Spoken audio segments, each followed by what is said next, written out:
Hello नमस्कार, मैं doctor Himanshu Parashar. आज इस वीडियो में हम बात करेंगे अस्थमा पेशेंट के लिए कौन कौन से मेडिकल टेस्ट ज़रूरी है या कौन कौन से टेस्ट वो करा सकते हैं, क्योंकि अक्सर जिन लोगों को सांस लेने में तकलीफ़ होती है उनको इसके साथ साथ खांसी होती है या फिर सीने में जकड़न होता है या फिर कई पेशेंट में ये देखा गया है कि उनकी सांसें भी फूलने लगती है और ये सारे सिम्टम बहुत सारी बीमारियों में भी होता है।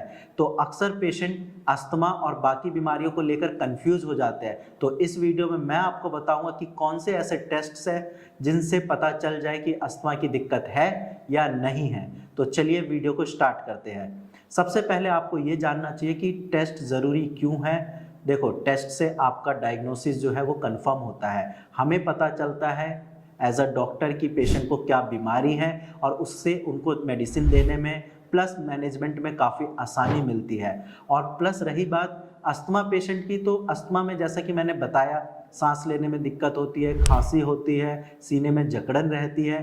तो ये सारे सिम्टम आपके सीओपीडी में भी होते हैं और एलर्जी की वजह से भी होते हैं। तो वहाँ कन्फ्यूज़न ना हो पेशेंट को, उनका डायग्नोसिस क्लियर हो कि हाँ अस्थमा की दिक्कत है या नहीं है। तो इसके लिए डॉक्टर कुछ टेस्ट एडवाइस करते हैं। तो आज उन्हीं टेस्ट के बारे में मैं आपको डिटेल से बताने जा रहा हूँ। तो इस वीडियो के लास्ट तक बने रहिए। अगर आपकी भी फैमिली में किसी को सांस लेने की दिक्कत है तो आप ये टेस्ट कराकर कंफर्म कर सकते हैं कि उनको अस्थमा है या फिर कोई और प्रॉब्लम है। तो चलिए वीडियो को स्टार्ट करते हैं। पहला टेस्ट है स्पायरोमेट्री यानी कि पल्मोनरी फंक्शन टेस्ट। इससे पता चलता है कि अस्थमा के पेशेंट कितनी एयर एक्सहेल कर रहे हैं और कितने टाइम में कर रहे हैं। क्योंकि अस्थमा के केस में क्या होता है, जो आपके लंग्स का एयरवे है वो नैरो हो जाता है, वहाँ पे स्वेलिंग हो जाती है, उस वजह से एयर सही से पास ऑन नहीं होता। तो जब हम स्पायरोमेट्री टेस्ट कराते हैं तो उससे पता चल जाता है कि पेशेंट कितना एयर एक्सहेल कर रहा है और कितने टाइम में कर रहा है। सेकंड टेस्ट है पीक फ्लो मीटर टेस्ट। इसमें एक छोटा सा डिवाइस होता है जिसमें हम पेशेंट को बोलते हैं फूंक मारने के लिए,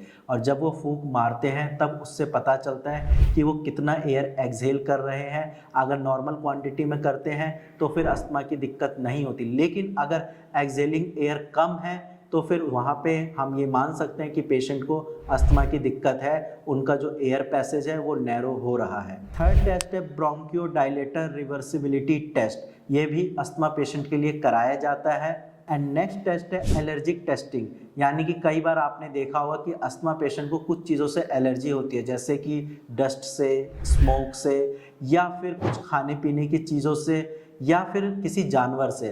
तो ये एलर्जिक टेस्ट जब हम कराते हैं तो हमें स्पेसिफिकली पता चल जाता है कि किन किन चीज़ों से एलर्जी है और पेशेंट की एलर्जी किस लेवल तक है, किन चीज़ों को लेकर पेशेंट सेंसिटिव है। तो ये सारे टेस्ट है, ये सारे टेस्ट आप करवा सकते हैं। इन टेस्ट से क्लियर हो जाएगा कि पेशेंट को अस्थमा की प्रॉब्लम है या नहीं है। और इन सब में जो सबसे मेन कॉमन टेस्ट है वो है स्पायरोमेट्री, जो कि अक्सर डॉक्टर एडवाइस करते हैं पेशेंट को कराने के लिए। बाकी अगर आपके पास कोई टेस्ट रिपोर्ट है या आपको सिम्टम्स आ रहे हैं तो घबराने की कोई बात नहीं है। आप अपनी अस्थमा की प्रॉब्लम को बिल्कुल जड़ से ठीक कर सकते हैं, बिना किसी साइड इफ़ेक्ट के, बिना किसी सर्जरी के। बस आपको ये करना है कि जो नीचे दिए गए नंबर है उस पर कॉल करिए, अपनी रिपोर्ट शेयर करिए और मेरी टीम आपको काफ़ी अच्छे से गाइड कर देगी और आपकी भी प्रॉब्लम बिल्कुल जड़ से ठीक हो सकती है। आज की वीडियो में इतना ही। धन्यवाद।